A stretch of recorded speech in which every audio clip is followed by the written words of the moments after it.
kita dalam keadaan sehat walafiat dan tidak ada kurang satu apapun. Nah, hari ini Ibu akan mengajarkan tema 8 SD 1 sampai 4.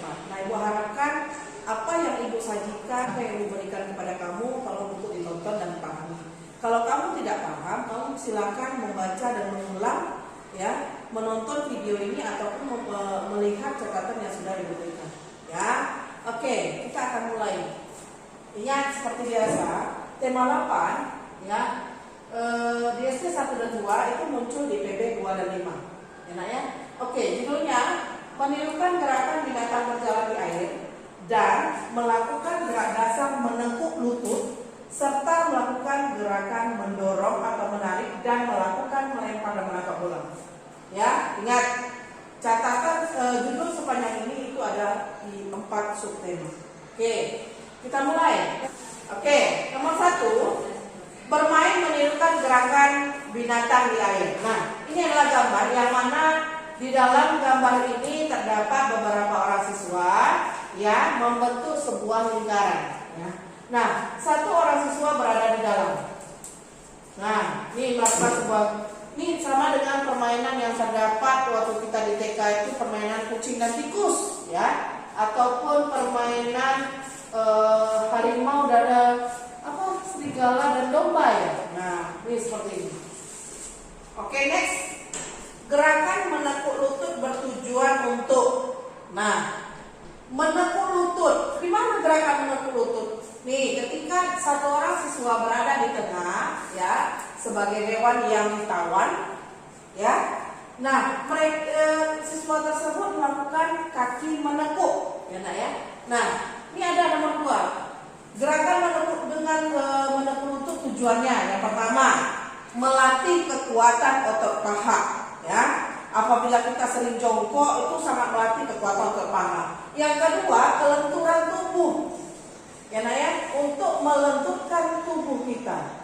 Ketika kita melakukan jongkok berdiri, itu ketika kita turun menguatkan otot paha.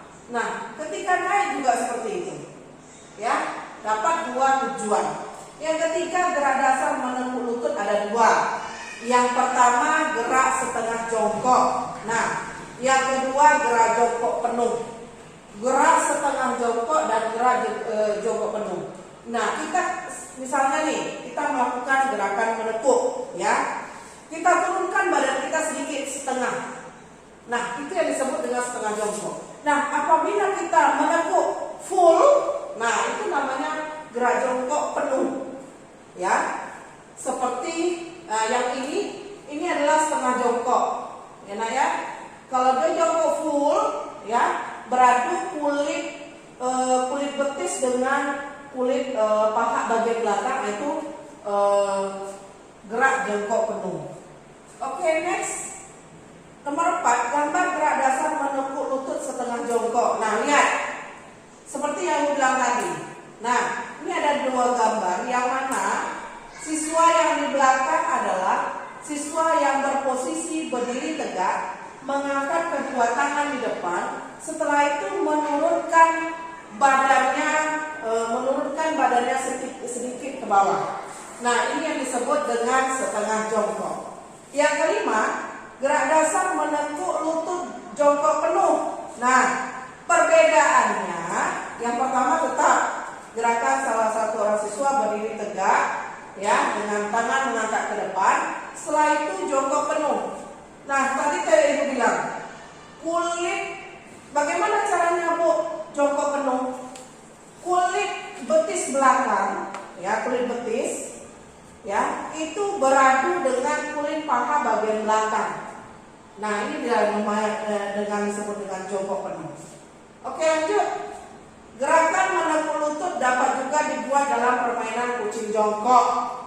Ya, nih permainan yang seperti kucing jongkok itu contohnya permainan, kalau kita biasanya permainan tiup lilin. Nah, pernah kita mainkan. Lanjut, permainan kucing jongkok dapat dilakukan di air maupun di darat. Dimanapun lokasinya, mau di air, mau di darat, kita tetap bisa akan melakukan. Oke. Next, bermain kucing jongkok di air. Nih, ada gambar yang mana beberapa siswa sedang melakukan permainan kucing jongkok. Nih, permainan kucing jongkok ini sama dengan permainan tiup lilin. Nah, apabila dikejar oleh salah satu musuh atau lawan, kamu cepat-cepat lari. Apabila nanti posisinya sudah mendesak ataupun teman lawan kamu berada di depan kamu cepat, kamu dengan kata lain kamu cepat jongkok. Ya, ini ada dua orang siswa yang jongkok. Satu orang sebagai pengejar, ya, pemusuh. Nah, yang dua lagi sebagai tawanannya. Nah, ini merupakan gambar yang mana permainan kucing jongkok yang berada di dalam air. Oke, next. Nah, nomor 9, permainan kucing jongkok di darat. Bedanya dengan yang tadi di air, yang ini di darat. Sama permainannya. Peraturannya juga sama. Oke, next. Melakukan gerakan tarik menarik teman. Ya, tarik menarik teman. Nih, di sini ada 2 orang siswa yang mana siswa tersebut melakukan tarik menarik. Caranya, nah, nih ibu dengan ibu Sri memegang tangan, ya, seperti di gambar. Nah, posisi berdiri. Setelah itu kedua-duanya mendorong ke belakang dengan cara menarik. Ya, nah ya. Ini bisa saja ibu Sri tarik atau ibu yang tarik ibu Sri. Ya, nah ini dia gerakannya. Oke, next. Melakukan gerak dorong-mendorong teman. Nih, ini kalau di sini 2 orang siswa juga. Nah, dorong-mendorong teman. Sama seperti ini. Ya, ibu bisa dorong Miss bisa dorong ibu. Dengan mempunyai kekuatan penuh. Yang mana yang bisa terdorong. Ya, oke. Next, cara melempar bola. Nah, seperti biasa, dari tahap awal kita belajar ada permainan lempar tangkap bola. Ya. Satu orang siswa memegang bola dari atas, yang siswa berikutnya yang di depan adalah siap untuk menangkap. Next, menangkap bola. Cara menangkap bola. Nah, di sini ada 2 gambar. Yang mana gambar yang pertama, menangkap bola berada di atas kepala. Ya, siap menangkap bola berada di atas kepala. Nah, yang kedua ini, ya, menangkap bola itu posisinya di samping. Ketika pemain depan melempar bola, nah siap menangkap, kemana arah posisi bola tersebut. Kalau seandainya dia di depan, ayo siap siaga di depan. Kalau dia sebelah kanan, siap posisi memutar sebelah kanan. Oke, next. Ini subtema 1 dan 2. Kita lanjut ke subtema 3 dan 4. Dengan judul melakukan kegiatan lomba jalan, lari di pantai, dan melakukan melempar atau menangkap bola dalam permainan kasti, serta kegiatan yang mencerminkan sikap menjaga kebersihan lingkungan. Oke, kita cek pada gambar yang pertama. Yang pertama, melakukan lomba jalan dan lari di pantai. Nah, di sini ada 2 gambar, ya, yang mana gambar pertama ini maupun kedua melakukan di tepi pantai. Ya, nah ya, melakukan di tepi pantai dengan beberapa orang siswa dan 1 orang guru. Ya, nah ya. Nah, ini gambar pertama adalah gambar yang mana dibimbing oleh seorang guru. Gambar berikutnya adalah siswa yang siap-siap. Ini ketika di garis start. Nah, gambar kedua ini ketika sedang mulai mendekati garis finish. Ya, nah ya. Nah, ini dia. Jalan dan lari. Mau jalan, mau lari. Ini di gambar ini dilakukan di tepi pantai. Next, melakukan latihan melempar bola. Nah, tadi di subtema 1 dan 2 tadi sudah ada cara melempar bola. Tetapi yang di subtema 1 dan 2 menggunakan bola besar. Yang ini menggunakan bola kecil. Ya, nih. Ini permainan yang terdapat dalam, ada beberapa permainan. Yang pertama permainan rondes, permainan kasti, atau lagi permainan softball, bisbol. Nah, ini bisa. Ya. Nah, ini 3 orang siswa. Yang pertama adalah gambar yang mana seorang siswa melakukan melempar bola mengarah ke si pemukul, ya. Ini memukul siaga dengan posisi agak diturunkan badannya sedikit. Nah, yang gambar ketiga ini adalah posisi yang mana seorang penjaga bola yang siap menunggu bola mengarah kepadanya, ya. Oke, ketiga, melakukan latihan menangkap bola nih. Kalau yang tadi subtema 1 dan 2 melempar menangkap bola menggunakan bola besar. Yang ini menggunakan bola kecil atau yang disebut dengan yang biasa kita gunakan bola kasti. Enak ya? Next, alat yang dibutuhkan untuk permainan bola kasti. Nah, yang pertama tongkat pemukul nih yang dipegang nih. Yang kedua bola kasti nih, bola kastinya. Ya. Lanjut, tongkat pemukul terbuat dari bahan kayu. Nih bahan kayu ya. Ada juga kalau untuk permainan softball membisbol itu dia kayu yang berlapiskan agak besi dikit ya. Nah, kalau untuk tingkat SD itu cukup kayu. Enak ya? Lanjut. Bola kasti terbuat dari bahan karet. Ibu yakin dan percaya kamu pernah pegang bola kasti, ya nak? Bola kasti itu terbuat dari bahan karet. Oke, lanjut. Beberapa kegiatan menjaga kebersihan lingkungan di sekitar, yaitu yang pertama, bersama-sama membersihkan lingkungan di sekitar kita. Yang kedua, membuang sampah pada tempatnya. Nih, kalau biasanya di lingkungan, kebersihan di lingkungan, misalnya di daerah rumah kita, diberitahukan kepada misalnya dari masjid atau dari manapun bahwa kita minggu depan ataupun hari Minggu kita mengadakan bersih-bersih, itu biasa gitu ya. Terus juga membuang pada sampah tempatnya. Ini kalau di masyarakat ini jarang dilakukan. Kenapa? Terlalu kebiasaan di mana buang, di mana berdiri di situ dibuang.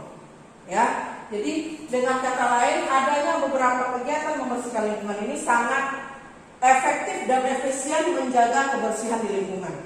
Ya. Next, bersama-sama warga masyarakat melakukan kegiatan membersihkan lingkungan sekitar kita. Nih, ada gambarnya seperti yang dibilang tadi.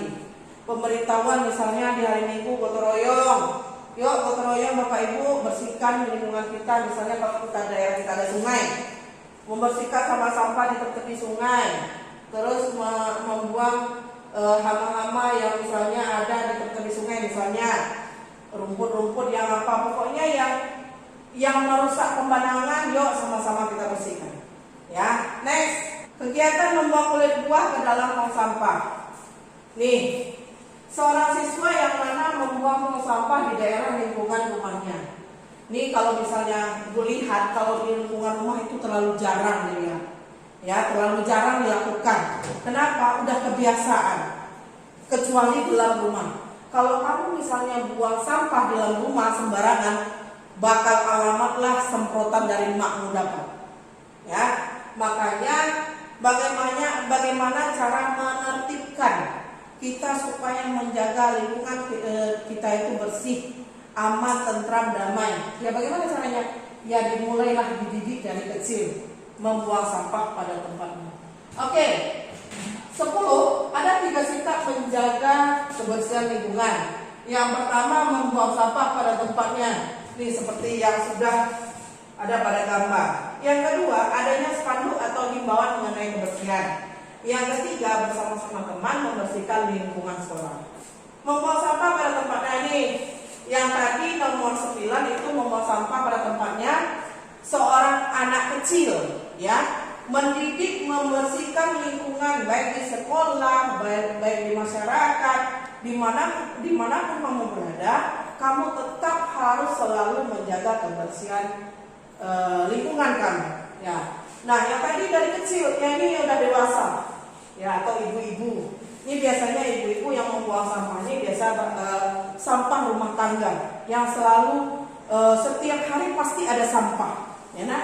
Oke, nomor 12, adanya spanduk atau himbauan mengenai kebersihan. Nih, biasanya kalau masyarakat di masyarakat, beberapa orang kadang-kadang tidak peduli dengan adanya lingkungannya yang kotor, ya. Jadi adalah spanduk-spanduk yang mana harus membuang pada tempatnya. Kadang-kadang spanduk seperti ini dicuekin. Ya nak ya, kecuali ada pemberitahuan. Apabila buang sampah sembarangan kamu wajib didenda misalnya 2 juta. Nah besoknya takut nggak ada yang berani. Ya, oke lanjut. Bersama-sama teman membersihkan di lingkungan sekolah. Nih ada kegiatan. Di setiap kelas itu sudah diatur siapa yang bertugas pikir hari ini, siapa yang besok. Nah ada juga biasanya nih ketika tatap muka itu sebelum olahraga, yuk kita pemanasan, sambil pemanasan lari-lari melaksanakan ibadah. Apa ibadahnya? Mengutip sampah. Ya, sambil lari ada nampak sampah, ayo dikutip. Berarti 2 fungsi. Yang pertama kesehatan dapat, yang kedua ibadah pahala yang kamu dapat. Ya, nih seperti yang ini. Ini memang khusus mereka diminta untuk bersama-sama gotong royong membersihkan lingkungan sekolah. Oke, sampai di situ penjelasan yang Ibu sampaikan dari tema 1 sampai 4. Semoga apa yang Ibu berikan bermanfaat bagi kamu. Ya, ingat ini masih masa pandemi, jadi kamu harus tetap semangat dalam belajar walaupun sistem daring. Jaga kesehatan itu yang paling penting. Ingat satu lagi, jaga pola makan dan istirahat itu. Ya, sampai di sini dulu yang disampaikan dan salam olahraga.